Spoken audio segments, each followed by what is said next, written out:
The mattress was soaked, not from spilled wine or sweat, but from the fluids of a dying king. The room stank of decay, insects crawled under the sheets, lice burrowed into the folds of flesh, and the most powerful man in the world lay still, powerless, putrefying. This was not a battlefield, not a prison, it was a palace, and the man rotting in its shadows was Philip II of Spain, ruler of an empire so vast, they said the sun never set on it. King of Spain, King of Portugal, King of Naples, Sicily, Milan, Lord of the New World, defender of the Catholic faith, enemy of England, the man who unleashed the Inquisition and the Armada. But now,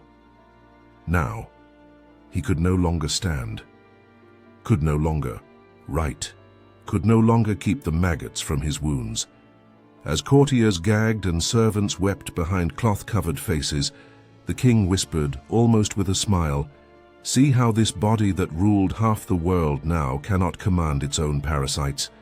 This was not how kings were meant to die, but Philip's end wasn't just painful, it was symbolic.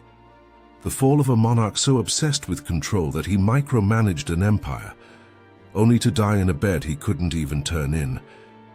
So how did this happen? How did a man who built cathedrals, crushed heretics, and ruled continents end up infested, immobilized, and humiliated? To understand that, we must go back to the boy who believed he ruled by divine right, to the man who believed power could preserve him, and to the long, slow descent of a king who was devoured from within. He wasn't a warrior like his father. He didn't ride into battle, he didn't raise his voice, but make no mistake, Philip II was a conqueror. He conquered by paper, by decree, by silence. Born in 1527 to Emperor Charles V and Isabella of Portugal, Philip was bred for bureaucracy. While other princes trained with swords, Philip trained with documents. He memorized the shape of empires on parchment and learned how ink could move armies. When Charles abdicated in 1556, Philip inherited Spain and the Netherlands. Then, in 1580, through a brilliant and bloody claim, he seized Portugal too, uniting the Iberian Peninsula under one crown. From Madrid to Manila, from Peru to the Philippines, the empire he ruled spanned oceans. It was said the sun never set on his dominion, but Philip didn't bask in glory. He buried himself in paperwork. He spent 12 hours a day reading, reviewing, and signing documents. He ruled not from the battlefield, but from a desk, surrounded by parchment, candles, and silence. So obsessed was he with detail that his ministers nicknamed him El Rey de los Papeles, the King of Papers. He was also a man of deep, unwavering faith. To Philip, he wasn't just a monarch, he was God's executor on earth. He expanded. The Inquisition crushed Protestant rebels and demanded absolute Catholic unity. His great architectural masterpiece, El Escorial, wasn't just a palace. It was a monastery, a mausoleum, and a monument to divine order. In marriage, too, he sought purpose, not passion. He married 4 times, each union a political move, each loss a step deeper into isolation. To his subjects, Philip was the embodiment of Catholic duty. To his enemies, he was the shadow that moved behind every war. But behind the myth was a man slowly building the empire that would one day trap him, a man trying to control the world, unaware that he would one day lose control of himself. It didn't begin with a scream. It began with a sting, a subtle throbbing pain in his toe. Harmless at first, then recurring, then constant. Gout, the disease of kings, a punishment of excess. Red meat, wine, luxury, it had caught up with him. By the 1590s, Philip's pain was no longer episodic, it was permanent. The gout spread to his hands, his knees, his spine. His once careful handwriting turned to trembling scratches. His fingers, once elegant and precise, bent into claws. The King of Papers could no longer hold a pen. But it didn't stop there. Fever arrived next, every third day like clockwork. Hot, then cold, shivering, sweating. Tertian fever, a sign of malaria, likely contracted from the mosquito-ridden wetlands surrounding his summer palaces. Then came the edema. His legs swelled grotesquely, ballooning with trapped fluid. His skin stretched taut, purple, burning. He could no longer stand, no longer walk. The most powerful man in the world now needed to be lifted like cargo just to change position. His mind, though still sharp, began to blur under waves of heat and pain. Some days he dictated orders with the same resolve as before. Other days he fell into silence, blank-eyed, lips quivering, lost in delirium, and through it all, he endured in private. For a king whose power was built on divine authority, to show weakness was treason, not just to the crown but to God. So the world was kept outside. Courtiers whispered, physicians bled him, clergy prayed, but none could reverse what had begun.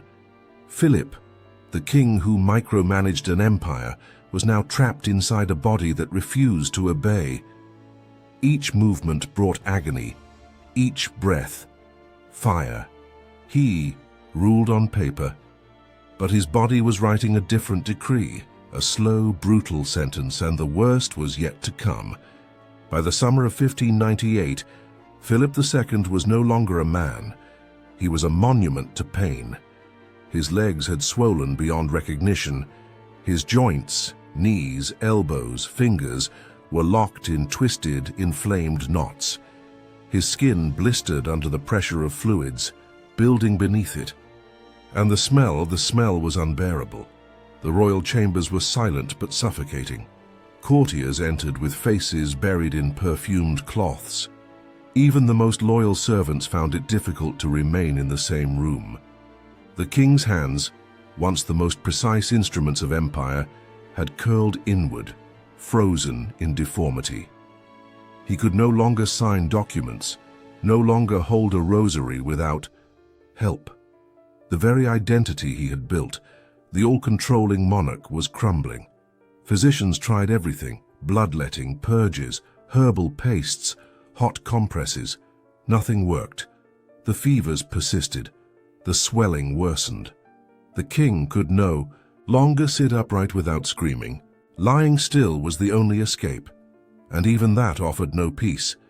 He was confined permanently to his bed, surrounded by murmuring priests, trembling doctors, and aides too terrified to speak the truth aloud.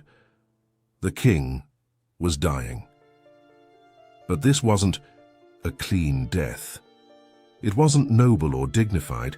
It wasn't quiet. It was a slow decomposition in real time. Philip couldn't eat without vomiting. He couldn't urinate without assistance. He couldn't move, yet he couldn't stop trembling. His once impeccable robes were replaced by blood-stained sheets and linen rags. The mattress beneath him began to sag with pus and fluid. The pain was so constant that even sleep became a battleground. This was the price of excess, of power, of kingship, of a life spent trying to control everything, except the one thing. He could not, time, and just as his body betrayed him, so too would the insects arrive, not from an enemy army, but from within the palace itself. What happened next is almost too grotesque to believe, but it was recorded, witnessed. Whispers of it spread across Europe. By late summer, Philip II's body had begun to break open. Bed sores, deep, festering craters, appeared across his back, buttocks and thighs. The skin ruptured, the flesh underneath turned black, his mattress soaked through with blood, pus, and waste. The pain was beyond imagining. And the rot. It attracted life. Flies gathered first. Then the lice came. Hundreds of them, thousands. They burrowed into his sheets, nested in the folds of his garments, and crawled freely across his skin. They entered the wounds, multiplied in the creases of his neck and clung to his scalp. Servants tried to keep up, burning linens, washing his hair with vinegar, changing his clothes several times a day, but it was hopeless. The mattress had to be perforated to drain the fluid seeping from his sores. He could not be moved, not even for cleaning. His limbs were locked in agony. The mere thought of shifting him sent tremors of pain through his body, and through it all the king remained aware. In a rare moment of lucidity, he reportedly whispered to his confessor, "See how this body that ruled half the world now cannot command its own parasites." That line would outlive him, because it wasn't just his flesh being devoured, it was his legacy. The man who orchestrated crusades, who sent fleets across oceans, who reshaped continents through letters and laws, was now being consumed by insects.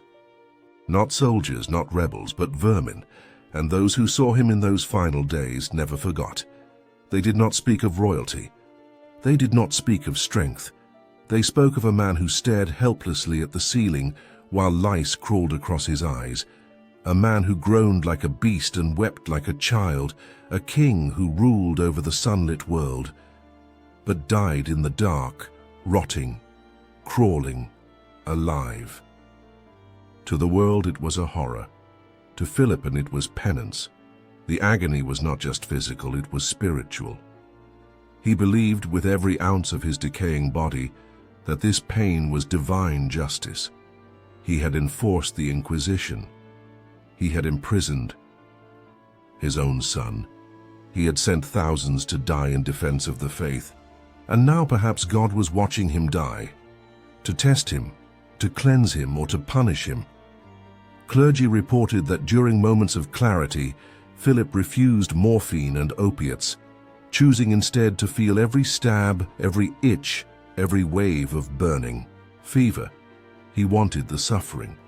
He believed it was his purgatory on earth. A priest wrote that the king endured it not like a man, but like a saint. He wept during prayers, begged for forgiveness, and clutched his crucifix so tightly that the wood left splinters in his crippled hands. He ordered Mass to be conducted in his room daily. He requested no soothing music, no laughter, no distractions. Only silence, only scripture, and yet even his devotion could not stop the decay. His body continued to swell, his eyes sunken, tongue dry, lips cracked and bleeding. At times he hallucinated, speaking to his dead wives, muttering apologies to long-executed enemies, calling out for his mother.